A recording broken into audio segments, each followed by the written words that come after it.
US President Joe Biden will send an urgent budget request to Congress seeking funds to support its allies, including Israel and Ukraine, for America's national security needs.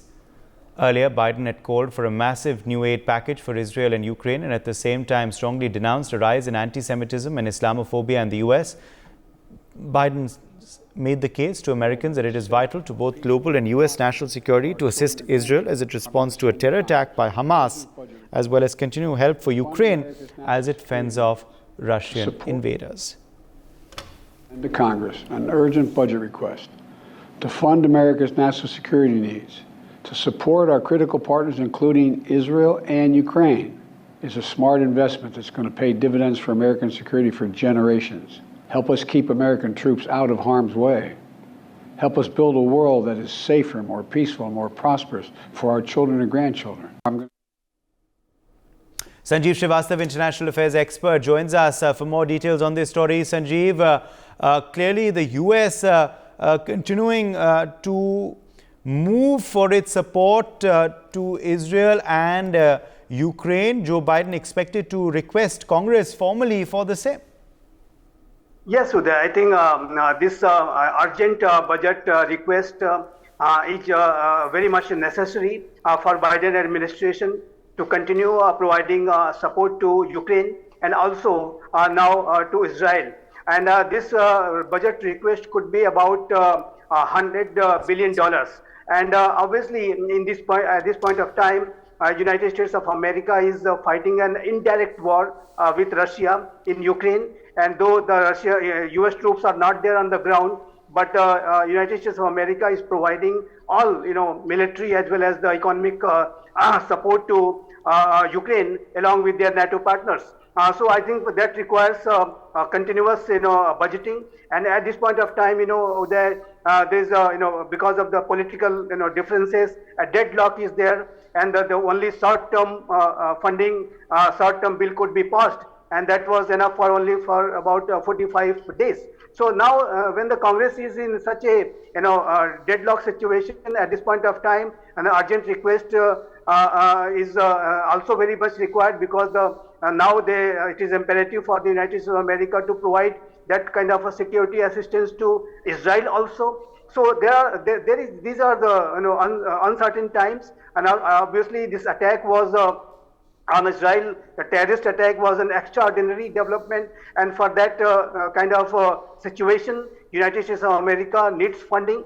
So that is why I know President Biden is very much in need of the support of the US Congress as far as the funding approvals are concerned. And that is why he is making this urgent appeal to the US Congress, which is obviously not having, as I said, it's a deadlock kind of a situation, and still the negotiations are going on. A lot of politics is being played. So I think President Biden has requested during his address, which was about 15 minutes, saying that time and again urging to the congressmen not to block any such moves which are badly required for the US's allies. So I think at this point of time, United States of America's commitment with regard to their global hegemony is very much imperative and necessary. And for that to do, I think the Congress, US Congress, will have to give approval to such urgent fundings. And I think that is very much necessary for the Biden administration. That is why he's making such appeals. Also, during his address,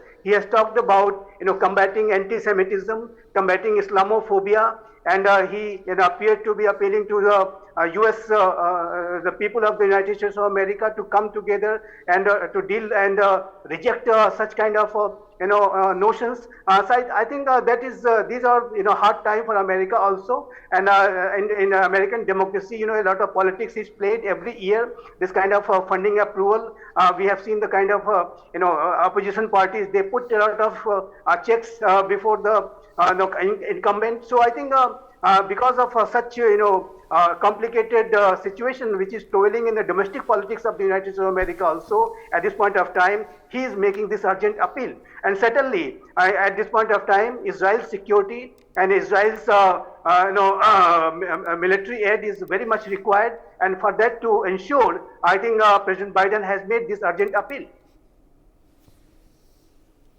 Major General Sudhakarji, defense expert, also in fact joins us. Major General Sudhakarji, is it quite likely that this is likely to clear US Congress, this increased support, this additional support for Israel and Ukraine? Uday, good morning. Thank you for inviting me to your show, and compliments to the co-panelist, Mr. Sanjeev. Without any doubt, I say with lots of confidence, because the bigger issue at stake is the global order. Where are we heading to? Are we all embracing terrorism as a way of life? Or we are here for the rules-based international order? The moot question that needs to be understood, and the course of action to be adopted. Why only USA? All countries in the world must actually bat for Israel, support Israel.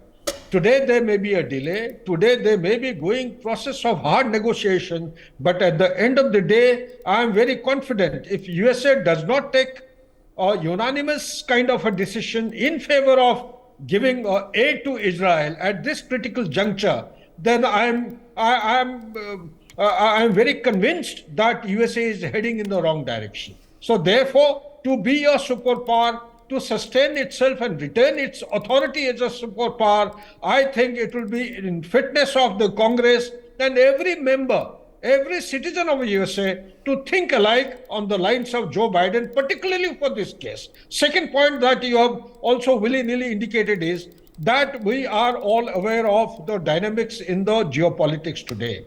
USA is going to go through elections next year. It's round the corner. And Donald Trump is already threatening with the TRP rating bouncing in his favor. And so as the elections in Taiwan, so as elections in India and host of other places. People have been asking a question in multiple channels, mainstream channel, is this heading towards Third World War? My answer is that in 21st century, you cannot have the template of World War I and World War II and have two forces facing each other. This is the manifestation of a world war which a conventional army has to face, or non-conventional or a non-state actor. The non-state actor will have all the possible the paradigms, whether it is air or by sea or by land, yet it will be invisible to the conventional army. This is the new form, this is the new hybrid form, this is the grey zone battle which is manifesting. Talk about the Ukraine war, talk about what is happening in Canada, none other than the Honorable Prime Minister, Mr. Trudeau, making a statement against the largest democracy of India, that the agents of India are actually having a hand in the killing of Niger, and without having provided a shred of evidence, or talk about the IB sector at Jammu getting activated, or talk about the China's ship, the spy ship coming towards the Colombo, or talk about any other issue which is taking place along Taiwan or in Southeast Asia or elsewhere in the world. It has got a deeper conspiracy to destabilize India, and India as a nation must support the USA, must support the Joe Biden's call for unanimity in giving clearance to this particular aid to Israel at this critical juncture. In defeating terrorism, the world would have come together to actually stand by the proposal which was voted by India in 1996 in the United Nations Security Council, all about defining terrorism, all about the architecture, how to counter terrorism in the world, because we can no longer apply the theory and interpretation of one country's terror is other country's freedom fighter and vice versa. It's about time we have common interpretation, common value system. Only then persons like the Prime Minister of the Canada refrains from making very loose statements that Niger was a freedom fighter. He was fighting for the democratic value, and freedom of speech is actually vital for Canada, and disregarding the violence which has been perpetrated against India and the Indian citizens for past several years. For more such videos, subscribe to the NewsX YouTube channel, hit the bell icon.